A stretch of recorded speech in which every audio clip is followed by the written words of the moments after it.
Dallas Theological Seminary's Chapel Podcast.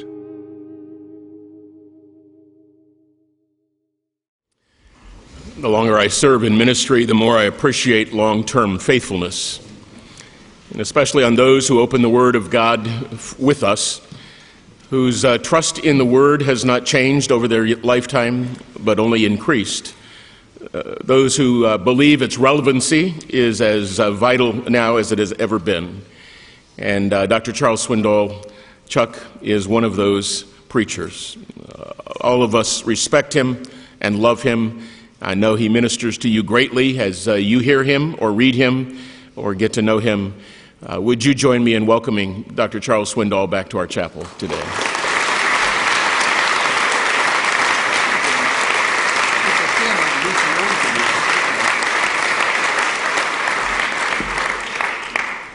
Good morning. Every preacher has his embarrassing moment. And it happens to all of us. No one is immune, seasoned as well as those who are just getting started. Things happen that we don't expect, and because of that, we find egg on our faces. I'll explain that a little further later, but first a story about two well-known preachers of yesteryear. Harold Ockenga was the pastor of Park Street Church in Boston. Donald Gray Barnhouse was the pastor of the Great Presbyterian Church in Philadelphia. They were friends, and they decided on one occasion they would preach sort of a round-robin series of evenings together for 30 days. And that month of time would be spent from Boston all the way down to First Presbyterian Church of Pittsburgh, where Clarence McCartney was the pastor. Anyway, they would swap off each night. One would go first the first night, the other would go second. The following night, the one who was second would go first, and it would go back and forth. So they began the cycle, and they were in one church after another. Barnhouse learned quickly that Harold Ockenga would preach the very same sermon night after night. Barnhouse brought a different sermon every night for 29 nights, but he figured early on the last night he would come first. So he memorized Harold Ockenga's sermon. Listened to it night after night, got down everything, introduction, illustrations, transitions, points, conclusion. He nailed it.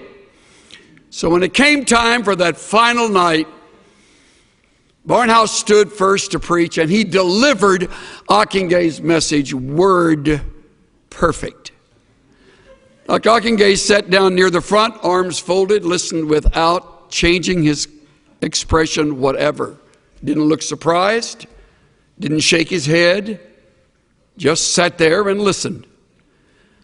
Barnhouse was having the time of his life, knowing that the man was struggling to know what he would do when he stood up. His turn came, and Ockenga stood and delivered a completely different message than he had delivered the other nights of the conference. Barnhouse was blown away.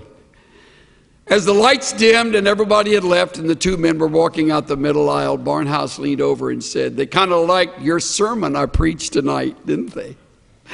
Ockenga said with a twinkle, "Not nearly as much as they enjoyed it when I preached it here 4 months ago."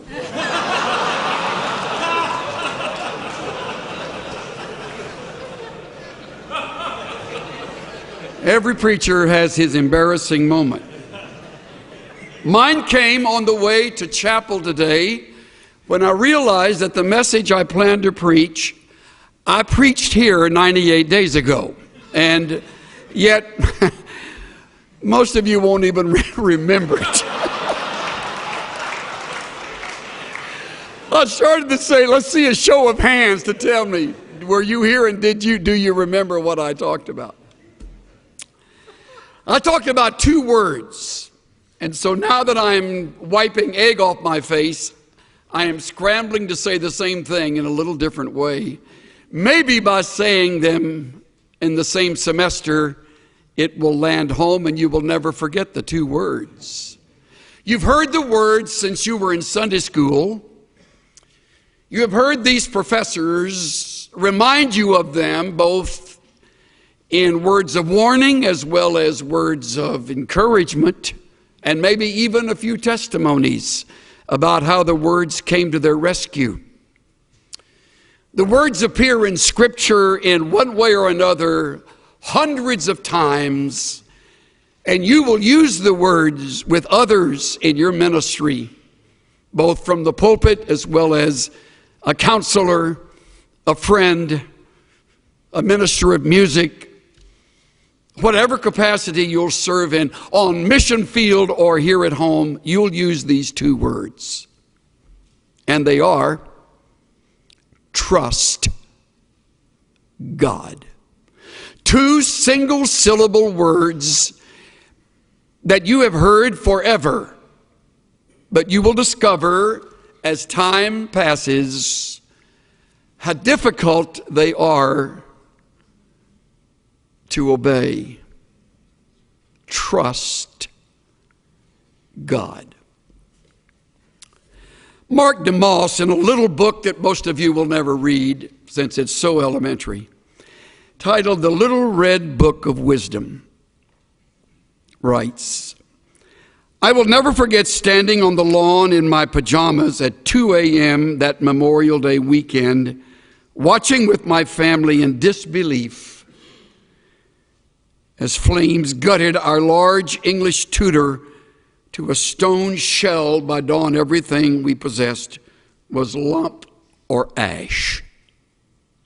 I was 10 years old and was the first to escape the inferno, having sleepwalked, they told me, down the stairs and outside on my own. A fireman saw me shivering in the early morning autumn air and wrapped a blanket around me, while one of his colleagues was gently but urgently coaxing my sister to jump from the second floor window into his arms. The scene was chaotic, lonely and crowded at the same time.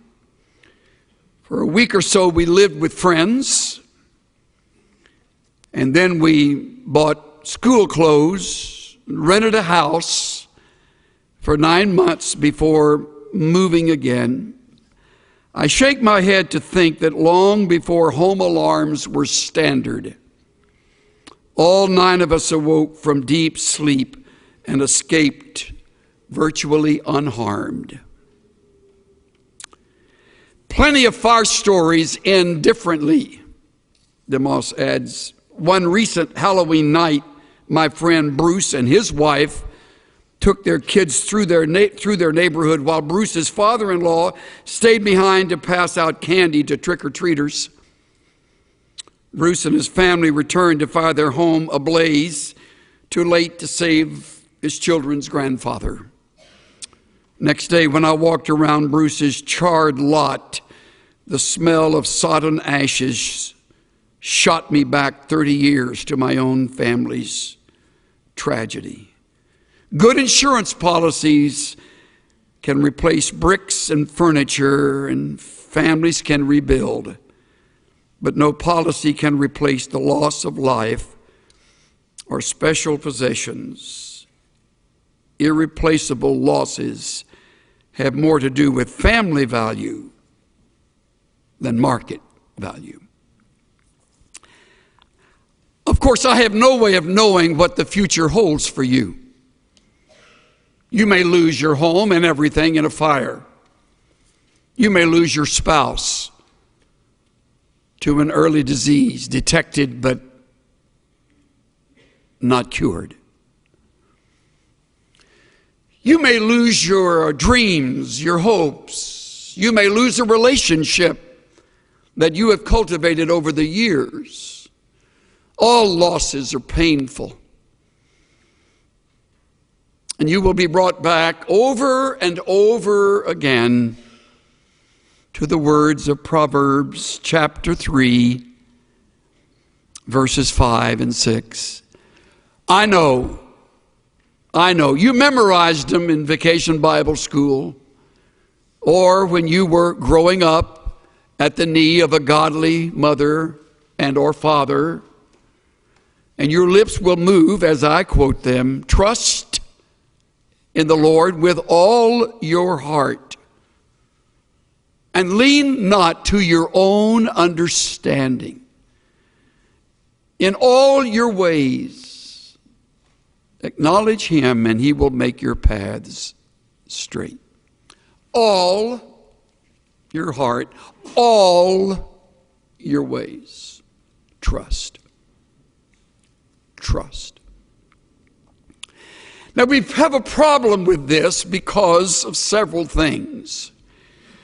First of all, we are to blame self-sufficient. We have learned how to get ourselves out of jams rather than acknowledging the jam has very well been either directed or permitted by our sovereign God to teach us. And by not trusting him, we short-circuit the test and go our own way, getting ourselves out of our own mess. We're too self-sufficient. Another reason we fail this test is because we're too quick to call on others. We have a lot of very capable friends. As life unfolds and you leave this school and you're involved in your church, your work of ministry, your realm of responsibility, you'll meet other people. Many of them much smarter than you are. Most of them richer than you are. Better connected than you are. And some of them will become good friends. And they will become your crutch. You'll trust them rather than the Lord your God, because they're right there and they have connections. And when you're up against it, they'll get you through it. Another reason we don't trust is because we feel distant from the God of heaven. Don't feel too guilty about that. So did Job, as godly as he was. And yet Job said, in the midst of all of the loss, though he slay me, I will trust in him. Though he take me off this earth, in the process, I leave trusting him. I will trust him. The fourth reason I would name is that we have cultivated the bad habit of worry. Many of you are much better at worrying than you are at trusting. If you were to put together a worry list, it would outrun your prayer list. And you're worried right now about something. Most likely, it's related to something about your schoolwork, some course, some class, some test, or maybe your finances. You don't have enough money. I'll give you a word of encouragement. You'll never have enough money. So you're worried now, you're getting good at it, so you can carry that with you when you graduate, because you won't have enough money then. So you're worried about that. And you do not trust God. See how practical it is? And if you think you're going to outgrow the problem, take it from this old guy today, you won't ever outgrow it. It's like lust. You never outgrow lust. You just learn to fake it. I remember attending a Navigator conference when Lawrence Sanney was president. We were at Glen Eyrie, and they had a returned missionary, I think an 87, 88-year-old gentleman who Lauren brought up to the platform, and he was a long-time navigator, and Lauren said, "Tell me, Dr. So-and-so, when did you conquer lust?" The old man said, "Well, Lauren, hasn't happened yet." You'll never conquer worry. It's part of the flesh. You want to, but the only way you will get through it so that you will learn from the test is to trust. To trust. To put the worry on hold, to set it aside, deliberately shoving it away and saying, "God, at this moment, I rest in you and you alone." If you're married, God, help my spouse and me to trust you, to lean on you, to wait on you, to listen to you, to endure the test with you. I put together a quick list of things that reveal how little we trust. When you choose to worry, you do not trust. When you try to fix what is impossible, you do not trust. When you hurry ahead and don't wait for the Lord to move and to change, you do not trust. When you lie awake, twisting and turning at night, you do not trust. When you doubt biblical principles and promises that are right here in the book you love and study, you do not trust.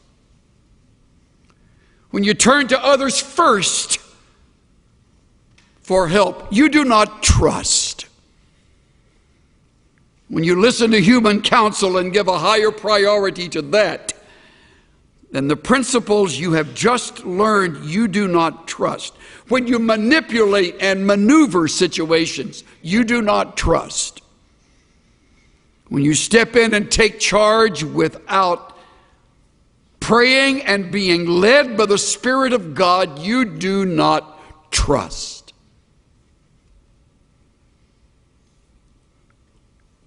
When you cling to others in order to feel secure and needed and loved, you do not trust. The list goes on and on. See how easy it is to live in the flesh? How easy it is to disobey. Trust in the Lord with all your heart. Wouldn't it be a great project over the Christmas season this year to think through ways that you can begin to trust God regardless? Hopefully it'll be a project that you and a good friend or you and your mate can enter together. What is it we do that keep us from trusting God? And how can we break that habit and watch God break through in ways that we would never have expected? Cynthia and I have a longtime friend who was raised with 4 brothers in southwest Texas. They were raised on a very poor ranch. They eked out a living. One of the brothers wound up getting into Baylor, going on to UCLA Law School, and earning his degree in law, and has since become a very fine attorney in the Southern California area. We've been friends since the mid-1970s. One of his 4 brothers stayed at the ranch and developed it, cultivated it. The other brothers moved away, as did our friend. And the one who stayed, along with his wife, really turned the ranch into something much more successful. Grew crops that worked, got cattle, bred them, sold them. Little by little, kind of got on their feet and finally became pretty much financially stable. Then the fires of 2011 across Texas swept through their area. And they came to that ranch By now they knew they would lose all the cattle. They simply opened the gate, and amazingly, those animals know where to go, usually know where to go to find shelter and safety. And they fled, hundreds of them. And they barely left, unable to get anything, much of anything in their pickup, and they drove away. Came back a number of days later when allowed to enter this territory, and everything was melted. Everything. Even the metal roof on the shed, on the barn, had melted down and sort of peeled its way over, and what it landed on, it kind of was that metal profile. As everything is lost. All possessions, all pictures, thankfully no lives. Strangely, the cattle got back and were clustered around in a herd around an enormous oak tree, and they were able to get them back. Of course, the fence had burned, so that has to be rebuilt. And they said to one another, we realized at that moment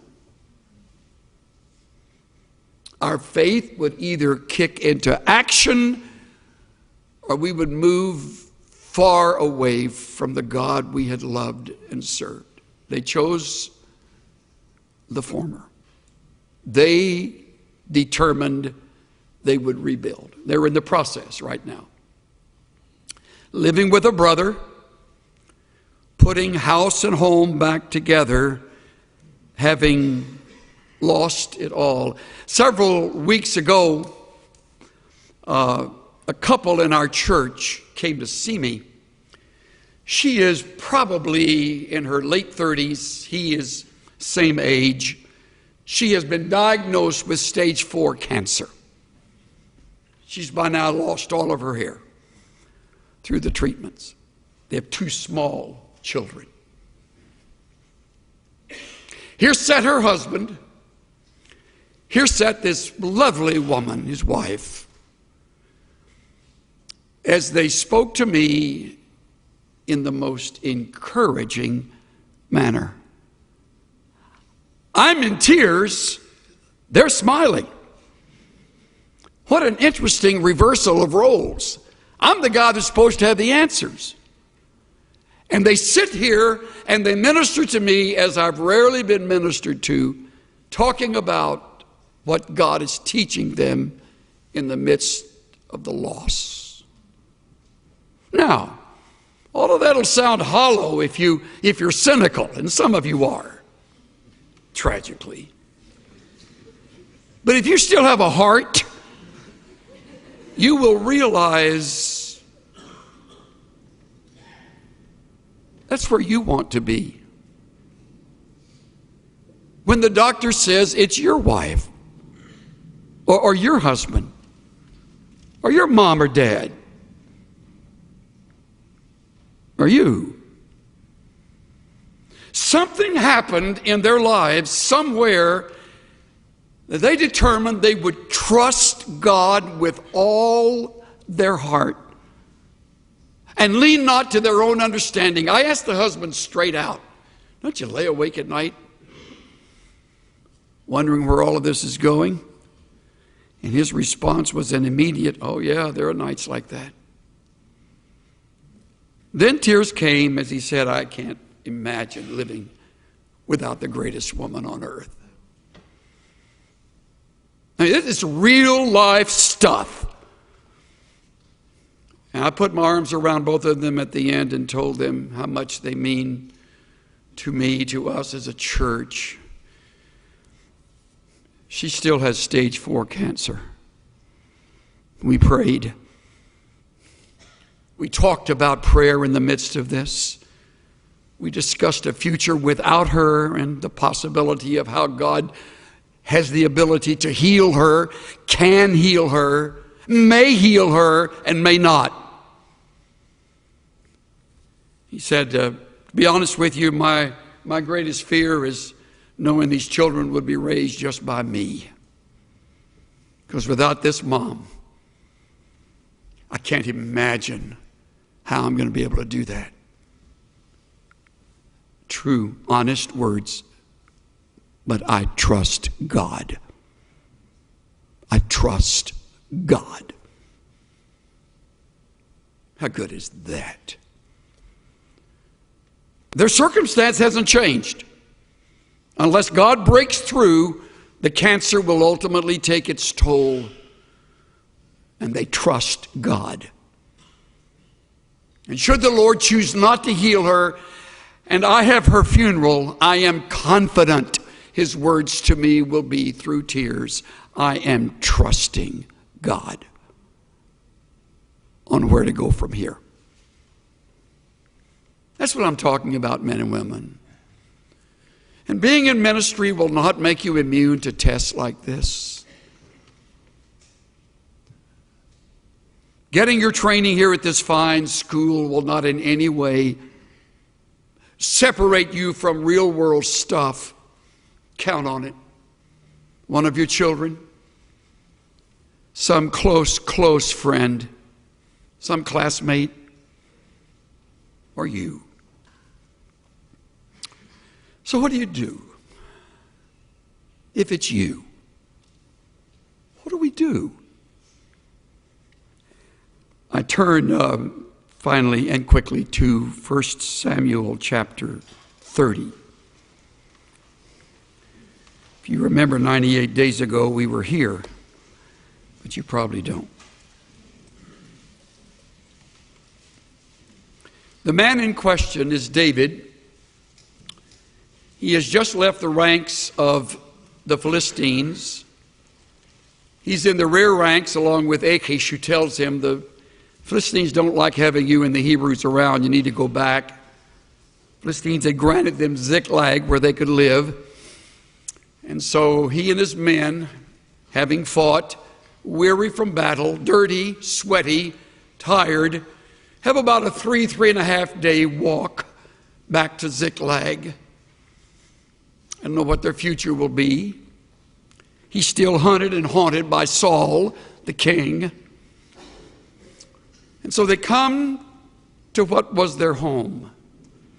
Must have been a rugged place. They've been living there about a year and a half. My figuring is correct. Verse 1, don't you love the first 3 words? Then it happened. Then it happened. In other words, out of the blue, unexpectedly, the shock of what they were about to see was just over the hill. When David and his men came to Ziklag on the 3rd day, the Amalekites had made a raid on the Negev and on Ziklag and had overthrown Ziklag and burned it with fire. That's bad enough, because that meant all of their homes were gone. Next verse. Then it happened, they realized that the Amalekites had taken captive the women and all who were in it, in the village, small and great, meaning the children, without killing anyone, and carried them off and went their way. They didn't know no one was killed. All they knew was the place was vacant. It was smoldering ruins. All of the tents were down, and it was, you could hear the wind whistle through the bushes. It must have been horrible. Verse 3, when David and his men came to the city, behold, it was burned with fire. Wives, sons, and daughters have been taken captive. Now, before you think David is living in denial, please observe his response. David and the people who were with him lifted up their voices and wept until there was no strength in them to weep. Never think that trusting God means you do not weep. Please learn not to say to people who have lost someone near and dear to them, let's not cry, we're trusting God. We don't weep as those who have no hope, but we weep. I can't experience loss without tears, especially if the loss hits me deeply. They lifted up their voices and they wept till there was no strength in them to weep anymore. Now David, his wives had been taken captive. Verse 6, David was greatly distressed. I hope I'm not going too far. I believe the Hebrew word would include the idea of depressed. The man slumps into a time of depression. I mean, he's lost his wife. He's lost his kids. They've lost theirs. And if that isn't bad enough, he was greatly distressed because the people spoke of stoning him. These are his own troops. This is his staff. If all the men were there, this is 600 of these warriors that he's trained since the cave of Adullam. These are his guys. And they spoke of stoning him, for all were embittered, each one because of his sons and daughters. Why didn't you think ahead, David? You're the commander-in-chief. Why would we leave them without protection? What were we thinking? You're the leader here. Well, you'll go through that too, by the way. That's all part of the job. It just isn't written in the job description. And there will be those who will turn on you when you have nothing to do with what has happened, but you're the scapegoat. You're the target. You live with a bullseye on your chest. And all of them looked at David and turned against him at that. There was mutiny, or almost. Then we read the best part of the story in the latter half of verse 6. But David strengthened himself in the Lord, his God. How good is that? How did he do it? You know how he did it. I know how he did it. It's just hard to do it. I lost my wife. Lost my kids. I'm losing their trust. Oh, God. Maybe he remembered a song he wrote, "The Lord is my light and my salvation, whom shall I fear? The Lord is the strength of my life, of whom shall I be afraid? Though a host encamp against me, I will not fear." Oh God, you have come through in the life of Moses. You came through in the life of Abraham. You came through in the life of Joseph and the brothers. You can come through now, and I refuse to run or panic. I trust you, oh God. That's one thing to say that, and I'll tell you, it's a whole different deal to do it. It was a number of years ago, our older daughter was diagnosed with a very difficult eye problem. Carissa's eye, she was born, wandered. It moved in and out around, and as she got to school, by then she was wearing very thick lenses, especially the one on the bad eye. And of course the kids made fun of her, and it was miserable, and she would come home crying. And finally Cynthia and I looked at each other and we said, look, we got to deal with this. I said, I do know an ophthalmologist, and maybe he can help. So we went to Dr. Jack Cooper, who was then practicing, and he said, well, let me tell you, first of all, it's a child's eye. So I'm working in very, very confined area. You need to know there are muscles that hold the eye, and I'll have to guess on how much to stretch and which one to move. But I want you to know I'll do the first of several surgeries. We were, by the way, moving then from Irving to California, and so we had to change doctors in the middle of the stream. Well, he did his work. It resulted in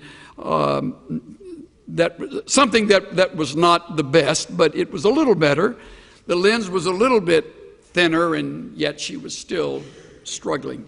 The eye would simply cross, or it would move out, and that didn't get resolved. So we got to California, and we found a pediatric ophthalmologist.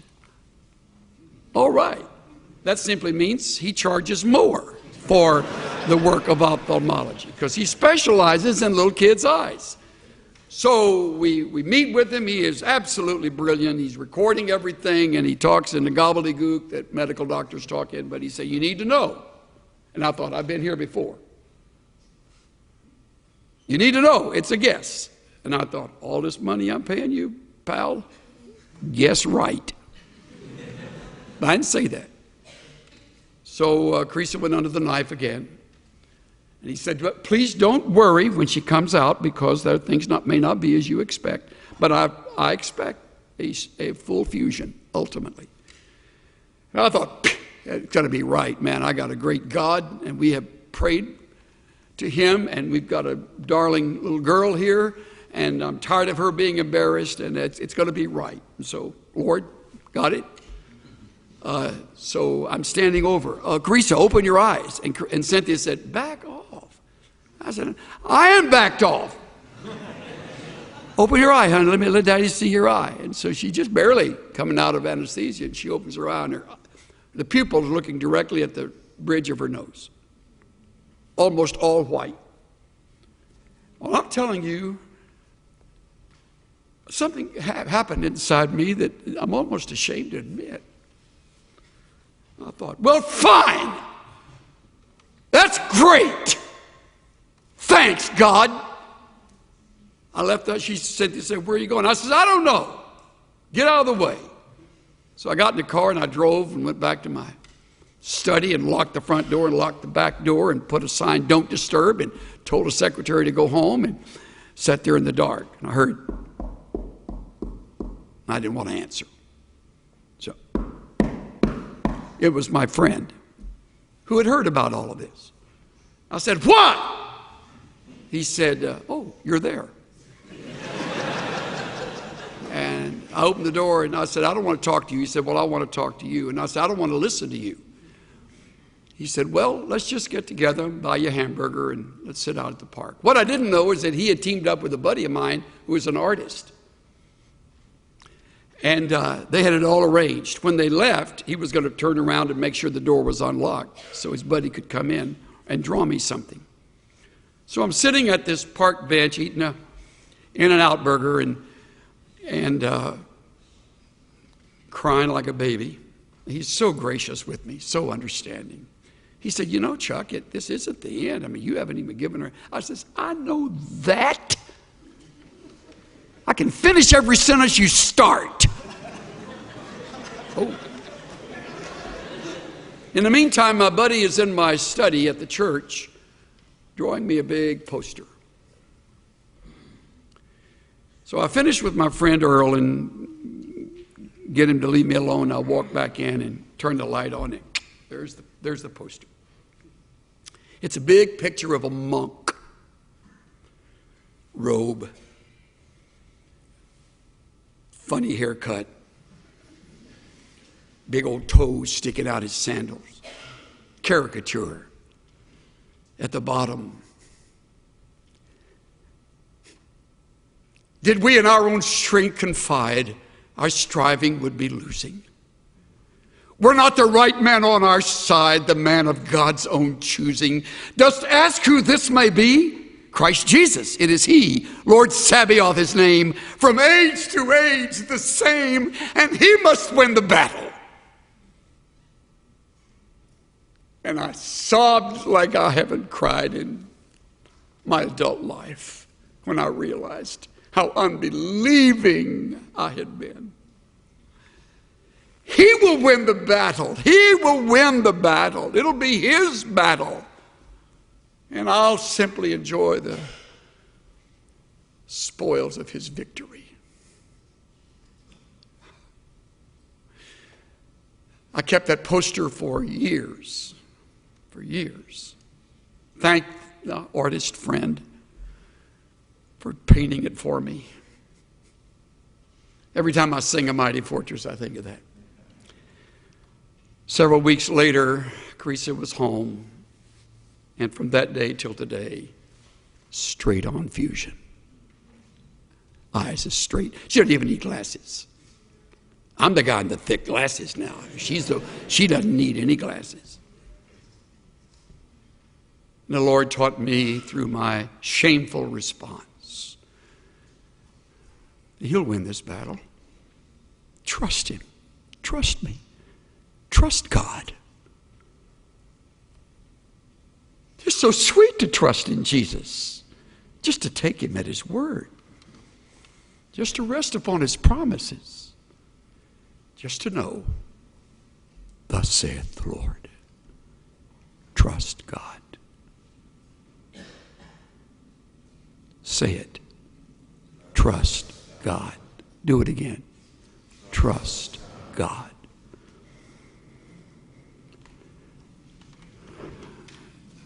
Father, we have no idea what the test will be tomorrow, next week, this new year, in the decade to come, should your Son tarry.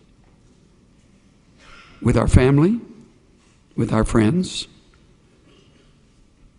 we do not know. But we do not confide in our own strength, but in the one who wins the battle for us. Teach us to trust you and not be afraid, for Jesus' sake. Everyone said?